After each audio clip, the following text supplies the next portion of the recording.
If you liked the video, please do be sure to hit that thumbs up button as it does help tremendously, and be sure to send in your scary stories to astheravendreams.com. Of course, thank you.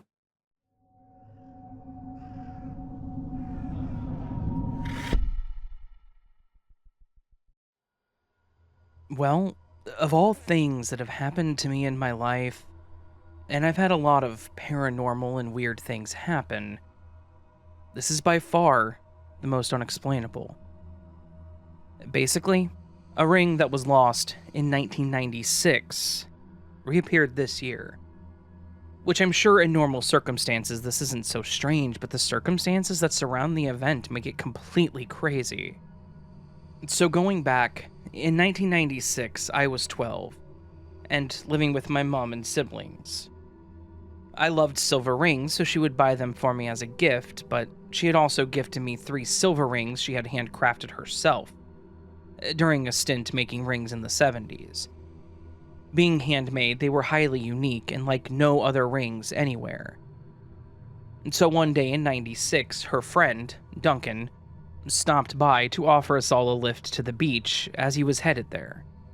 We lived about 40 minutes drive from the coast and didn't have a car, so we were all excited and got our things together, and then jumped in Duncan's van. When we got there, it was totally empty, and we all put our things on the beach to get ready to go into the water. I didn't want to lose my rings in the water, so I wrapped them in a small plastic bag and tucked them deep into the toes of a pair of lace-up sand shoes I'd been wearing. I then put my other stuff folded neatly on top of that pair of shoes. I was very particular, as I really did not want to lose the 6 that I had been wearing. We swam for about an hour, with several of us in the water. At no point at all did we ever see anyone else come onto the beach, and I had been looking back over our things often. Our stuff wasn't too far from where we'd been swimming. When we got out of the water, I went straight over to get my rings, and to my surprise, my shoe was completely empty. I searched everywhere, but there was no sign of the bag that had my rings in it. We searched for a long time, but in the end, we had to leave and go home. At the time, it made no sense to me at all how they could have just vanished, because nothing I left on top of them had been disturbed at all, and we hadn't seen anyone on the beach. I told myself that I would find them someday, though I wasn't sure how. So, time passed, and eventually the internet became a thing.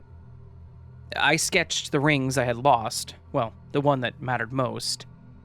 I would go on to Facebook groups for that area every year or two asking if anyone had found them, or seen them, or knew anyone who had them.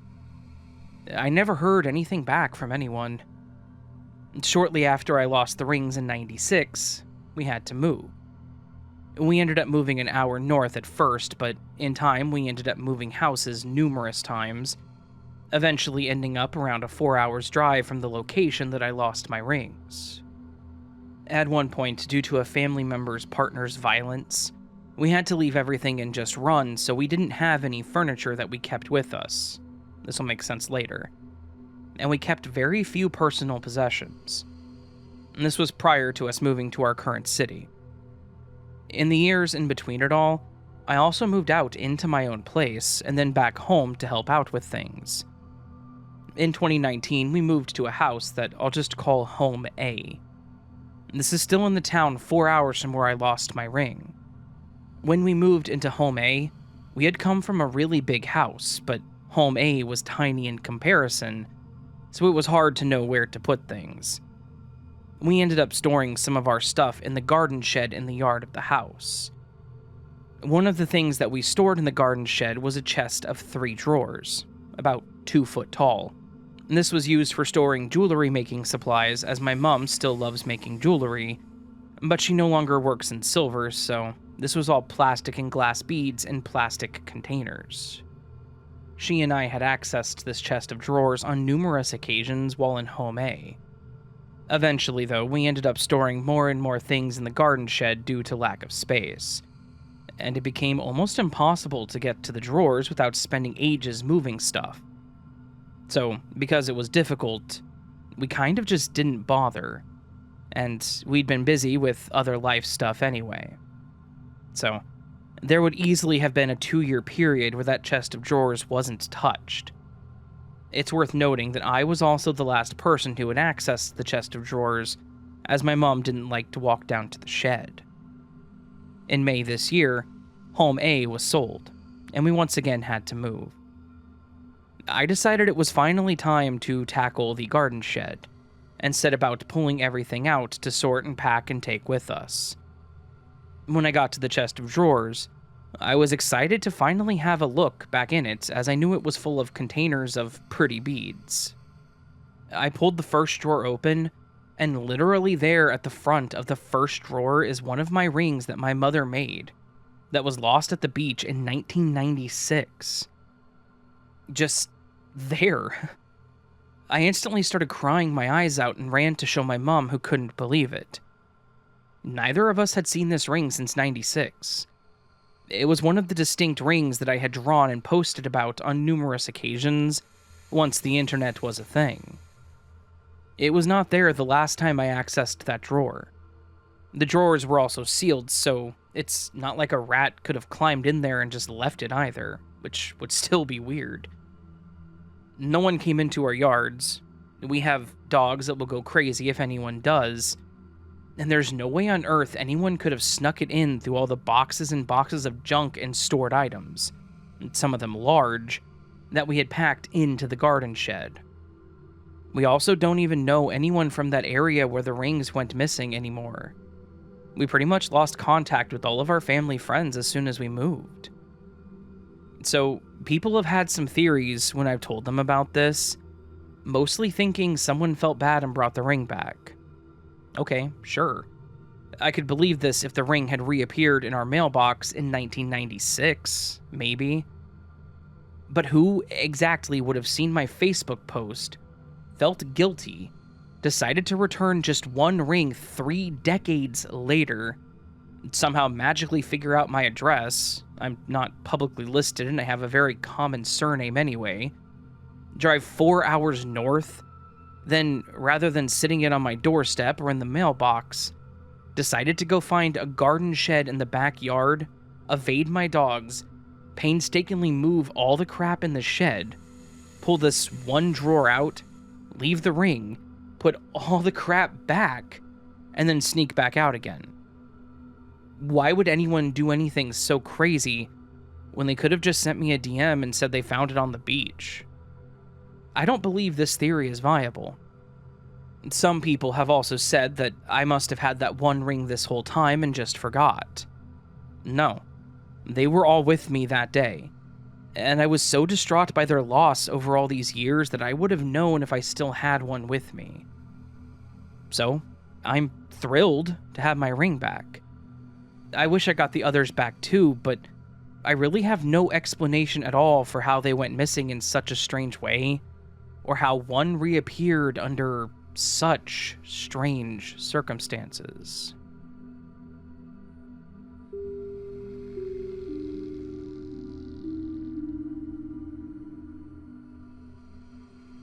Back in 2015, I was 18, just about to finish high school, and I decided to visit my mom in western Sydney near the foot of the Blue Mountains for the last school holidays. I brought a friend with me, and one night we were all eating dinner at the table. My mom had her back to the big glass window looking out over the yard and golf course, with a huge mirror across from her. My friend was sitting across from my mom, and I was at the end of the table between them. At some point, my friend excused herself to go to the bathroom. While she was gone, I caught movement out of the corner of my eye. My stomach sank, and I told my mom, "There's someone in the backyard." Right then, my friend walked back in and was standing next to the mirror, and there he was, an old man, probably 85 or older, walking slowly up the side of the house. My mom jumped up and ran outside. We watched through the glass as she got within a few feet of him, trying to talk to him. He didn't respond. The second she reached out like she was going to touch his shoulder, he just vanished into the dark. We were shaken, but it didn't stop there. Around 2:30 a.m. that night, we heard doors opening, high heels clicking down the halls, and the shower running in the master bedroom. We thought it was my mom's brother and his wife. They were flying in from overseas, so we figured they had arrived while we were asleep. None of us got up to check. The next morning, my mom called my Nana and mentioned how loud they'd been when they arrived. Nana went quiet and said, "What are you talking about? They're not coming until next Saturday." We went into the master bedroom, and it looked like someone had been there. The blankets were messed up, the shower and floor were soaked, and the carpet outside the ensuite was wet. But there was no water running, no leaks, and nothing to explain it. Even now, my mom and I still talk about it. I have no idea what we saw that night, but it definitely was not just in my head. It's one of the creepiest things I have ever experienced.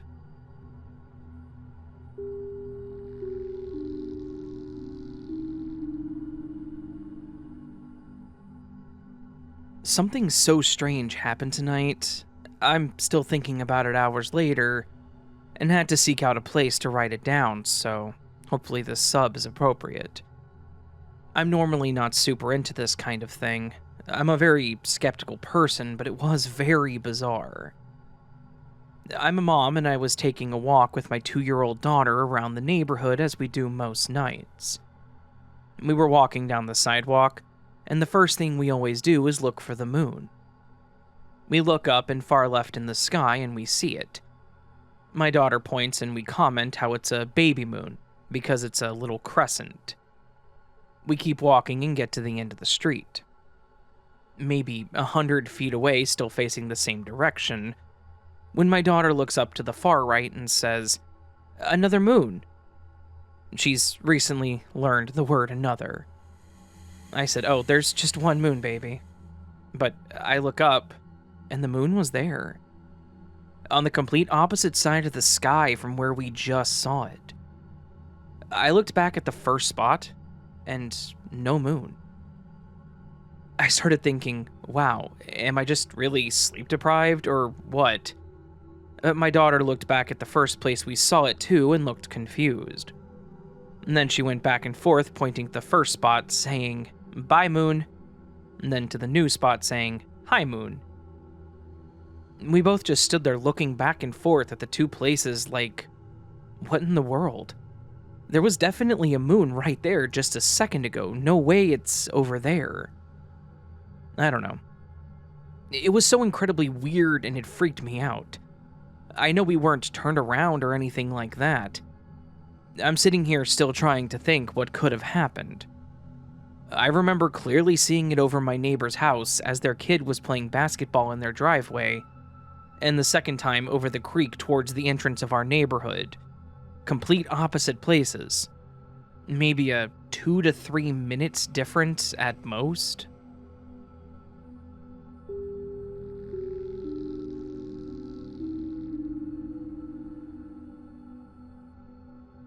I'll get right to it. I never thought I would have a story to share in this sub, but here we go. Anyone from my area might know of a theme park that's owned by Six Flags. It's probably the only theme park out in this neck of the woods. A couple of years ago, they added a new ride that's basically just a big vertical arm with free rotating seats on either end. I finally got to ride it around the time it opened. It was really fun. While I was on this ride, it had to make a stop, normal procedure. It's so people can get in the car on the opposite end of the arm.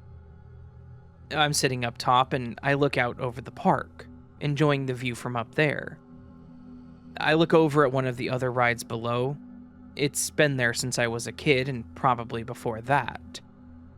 It's a simple ride, just a tiny car on a predetermined track. Little kiddie ride. I remember going on it as a kid and started reminiscing about those days.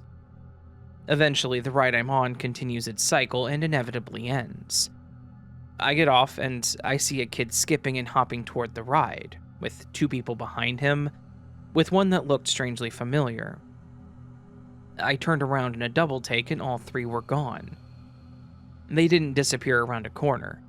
There hadn't been enough time for them to close the distance from where I walked past them to the ride. They were just gone. It wasn't until later, looking at some old Christmas photos of my dad, that it hit me. That's why that one person looked so familiar. If I had to guess who the other person was that I saw with my dad's past self that day, they were probably my uncle. This moment has been stuck in my head since then, and I'm honestly not sure how or why this happened at all. I wanted to add a little extra in here because somebody in the comments said, "Ask your dad if he and his brother had ever taken you on that ride when you were a kid." And original poster did reply. So I called him. He distinctly recalled a time where we were at the park with me as a kid, and he was watching me on that little car ride. When I got off, I took him and my uncle over to an area where I had supposedly saw a ride that I had never seen before. He said that the ride didn't even exist and was super confused about me being confused when I turned the corner and saw the ride wasn't there. The scary part is that he said that I saw a man with a beard just get off the supposed ride and go toward the gift shop across from the exit. So I led him and my uncle there, and of course there was no bearded man. He had assumed that I made up some wild story just to go into the gift shop. For context, I do have a beard currently, as well as at the time of the incident, and I had plans to go into that very gift shop after getting off the ride the day I saw my past self. I only stopped momentarily when I saw my kid's self skip past me. Thank you for giving me the idea to ask my dad about this.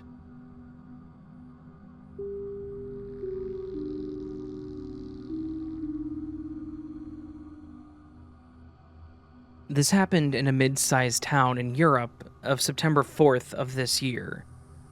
I live in an attic apartment, therefore can look in the sky whenever I'm close to any window of my apartment.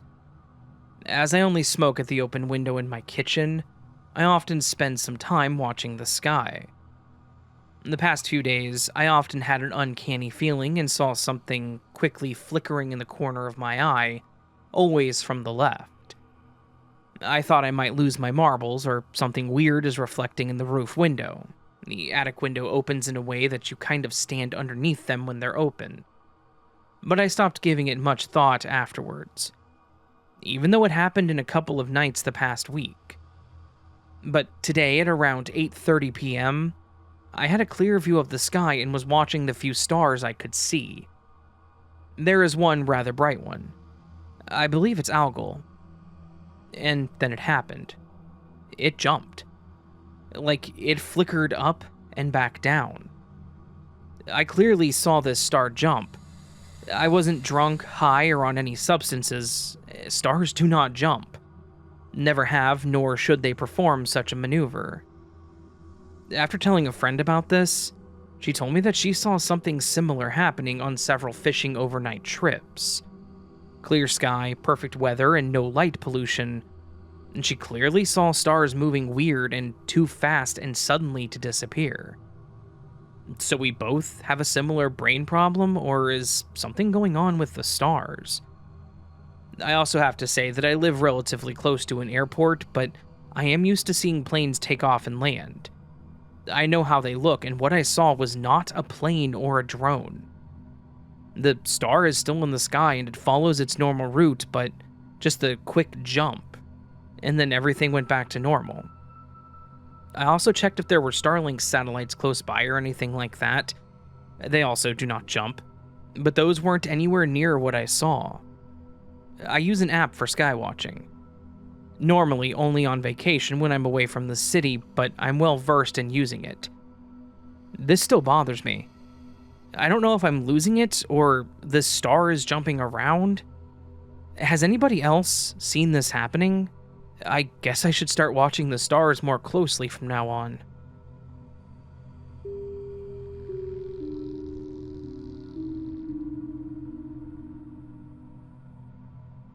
My job requires me to travel to hospitals all over the US. I always like to check out hospital gift shops for unusual items. I found this crystal prism light catcher in one. I purchased it and they bagged it up for me. When I arrived home later that day, it wasn't in my purse. I thought, did it fall out in my car? No, not there. Not in my work tote or any of my suitcases. I often request the angels to bring list things back to me, and usually something will show back up within 24 hours. Not this time. Weeks go by and the bag with the prism never shows up.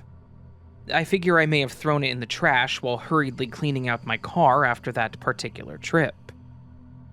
So, yesterday I went to the chest deep freeze to pull out chicken quarters that I feed my Great Danes every day, and the bag holding the prism was sitting on top of the bag of frozen chicken, smack in the middle and top.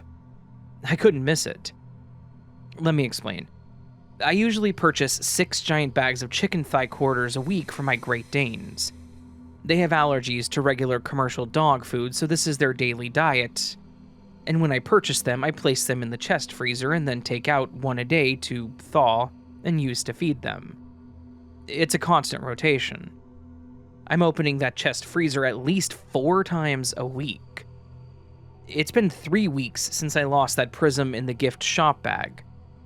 I've opened and dug around and rearranged that chest freezer at least 12 times in the last 3 weeks. Yet, yesterday I opened the freezer and grabbed a bag of chicken, and the prism in the gift shop bag is sitting right smack on top of the chicken bag I was going to grab. It's almost as if it was being returned to me and put in a place that I would not miss it.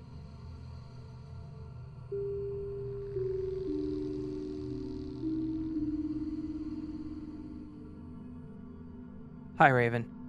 I've been a listener for quite some time now, and I always fall asleep to your videos. I absolutely love them. I have for such a long time, and I've been thinking about writing down one of my stories, and now I finally did.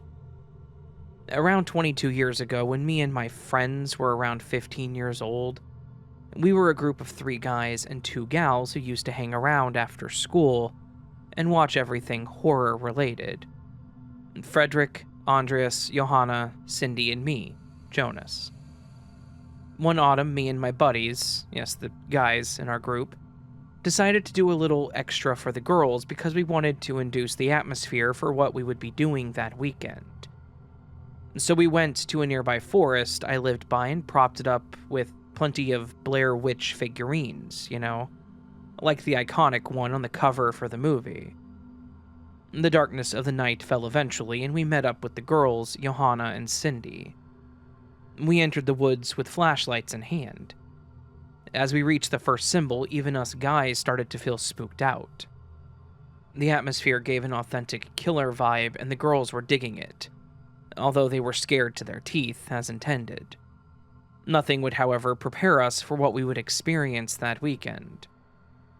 The symbols hung from the branches of the trees that led us on a path to an old rundown guest house. This was nothing like the old rusting part, since it was probably a 4th or 6th of the size his mansion appears to be in the movies. The only rooms it contained was the tiny entrance, a small kitchenette, and then the living room/bedroom. We had prepped the windows and floors of the room with lit candles, and in the middle of the room was the Ouija board, which was the main event for the night. The creaking house, winds whistling out the broken windows, and the tapping of branches on the crooked roof was enough to send shivers down all of our spines.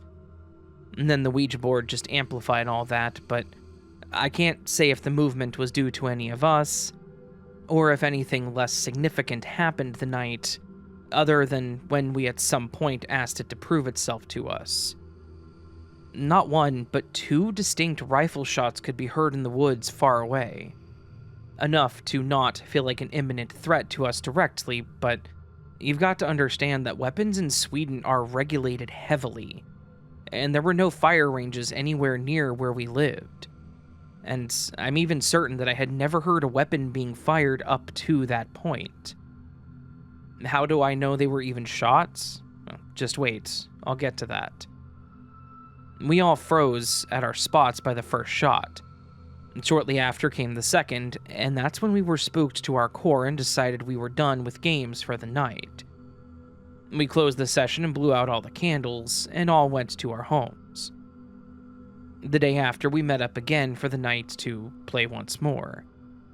Our nerves had settled from last night's strange occurrence. We were all still quite sure that it was gunshots we heard, but shrugged it off as some thug or something playing with a gun in the woods. We prepared the same setting as the previous night in the rundown house, with lit candles, and just like the night before, nothing in particular seemed to happen. Other than just feeling spooky, and all around us, it was a good time for everyone. Until we all heard something that made our blood run cold. A devastating, painful, long scream from a man from seemingly the same location as where we heard the gunshots the previous night. This was strange and terrifying for all of us.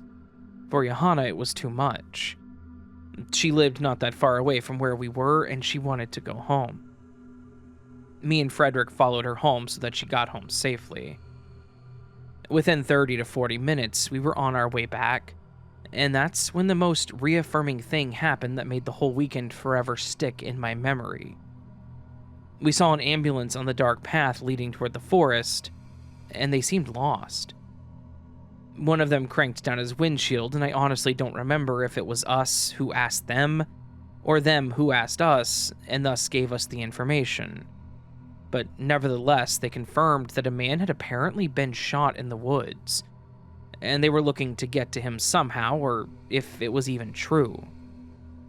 We mentioned that it was so bizarre that we heard the shots fired yesterday, but the sound of someone being wounded today.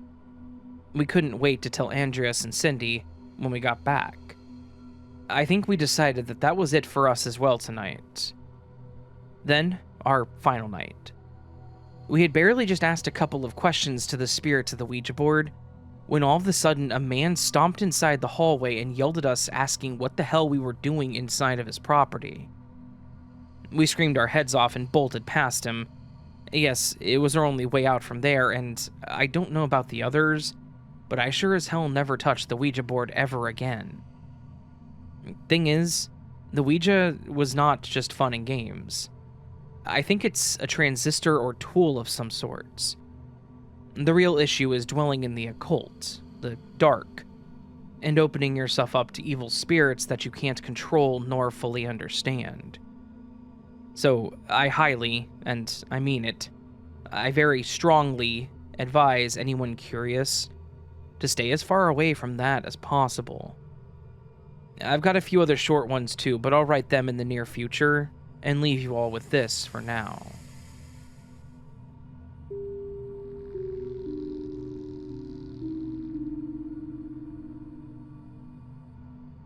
As if this timeline could be any weirder, last night my husband and I had the exact same dream. I was the one who posted on here about coming home to a missing step on our front door a couple of weeks ago. We had a blowout wedding at our house. So many incredible and uncanny synchronicities on wedding day and through the honeymoon. For example, we discovered there was an underground hornet's nest right where our altar was supposed to be. As our coordinator team was setting up the altar and chairs, the hive swarmed and we immediately had to shift gears and move the entire ceremony across the property. It ended up being a much better location all around that I had not thought of. I can only imagine what would have happened if the hive had swarmed during our wedding. Anyway, so last night I had this dream that it was our wedding at an estate at a 2-story home. Our vendors were all so disorganized and late that we missed the wedding. We had to tell everyone we were going to try again tomorrow. Unfortunately, the same thing happened again and everyone just had to go home.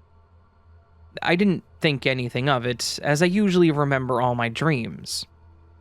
Then, in the kitchen, my now husband, who never remembers his dreams, says, "Oh, by the way, I had the strangest dream last night that we missed our wedding." He then goes on to describe how we had a wedding at a 2-story estate and he was trying to get ready, but all the vendors were late and disorganized and we missed the wedding. We then attempted to have another wedding the next day, but the same thing happened. Exactly like I had dreamed. Any takers on how to process all this? I think it definitely points to emerging consciousness or timelines post-wedding.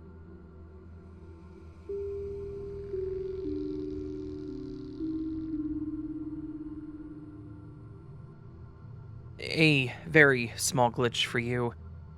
So I went on a little vintage shopping spree for my daughter and had a few packages arrive. But one I had to have delivered to a local shop due to extortionate shipping fees. Packages were arriving over the course of a few days. I wasn't really keeping track via the app, just opening what arrived. A pack of 5 cycling shorts I ordered arrived, and I partially opened them up and saw what they were, and put them to one side to take upstairs later. I told my partner about them later to let him know, as my daughter was low on shorts. Later, when I was changing my daughter, I realized I needed the new shorts and went to grab them, but couldn't find them. Over the next few days, I couldn't find them anywhere, which was really annoying as it was really hot, and my daughter was low on shorts. But I knew they would turn up somewhere. Eventually, I considered that maybe they'd been thrown away, as the packaging of the plastic bag made them kind of look like rubbish. Then I realized that the one that got sent to the shop is there waiting to be picked up and is going to be sent back soon if I don't collect it. I see that it's a bundle item of some cute little rompers and the cycling shorts. I think that's weird and wonder if the shorts were sent separately and ended up at mine. But that doesn't make any sense, because how would they get my address as the label is pre-made? I go to collect the parcel, which is fortunately still there, and the romper and the shorts are there together.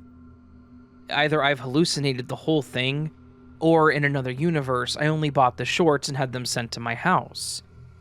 Perhaps now in another universe, another me is wondering when the hell she opened the parcel.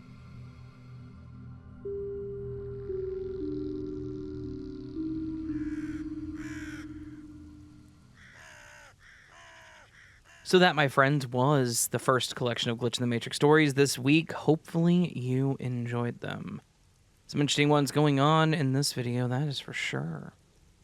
I noticed there's actually a bit of a theme, some of them with the sky. Bit of weird stuff there. Anyways, yeah, hopefully you enjoyed this collection of stories. I did, I always do. And hopefully you're having a lovely week so far. I am. Sorry, excuse me, getting a scam call there.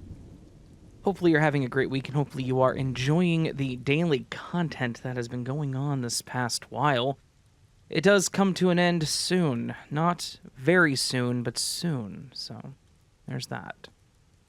Yeah. All that said, if you did enjoy the video, please do hit the like button, as I mentioned at the beginning. If you're new to the channel and liked what you heard, please consider subscribing. That helps the channel tremendously. If you're feeling bold and want to support the channel, and get early access to the content I make, you can go to the Patreon or hit the join button down below the video, and for as little as $1 a month, you can get early access to all my content. It's at least 24 hours, sometimes it's a couple weeks, according to how I've been doing things. If I can keep my schedule up through November and keep things going smoothly, which might be a little tough, but if I can, then stuff will be very early, so just saying. You also get access to a few other things, depending on what you sign up for. Over on Patreon, it's a little more, but you get more stuff, so yeah. If you have a story to send in, go to astheravendreams.com or email it to me at astheravendreams@gmail.com. If you go to the website, you can find all the platforms where my podcast is available in longer formats, all that stuff. You can also find all the social media links and stories I've written, fiction stories, creepypasta, if you will. They're all there. You can just keep being the amazing person you are. And participate in what we call the Word of the Week. On the Monday Glitch videos, I do what is called, as I said, the Word of the Week. In the Word of the Week, I give you a word, you take said word and put it in a sentence in the comments down below. My video gets pushed a little harder because the interactions, and you get featured in the next video, next Glitch video, next Monday Glitch video. Gotta make sure I'm very specific with that. Yeah. Last week, a good number of you commented with the word of the week. On the screen right now is the collection of comments I got with said word of the week. These people went above and beyond, left a sentence with acrimonious, which is not an easy word to use, and they, as such, get featured here. So thank you to each and every single one of these amazing people. You all did more than I expected, and I appreciate you for that. This week, the word of the week will be a little more easy, a little easier than acrimonious. It's going to be vibrant. Vibrant. That is to be pulsating with life, vigor, or activity. Oscillating or pulsating rapidly, apparently, is also a definition of vibrant. Responsive, sensitive, and bright.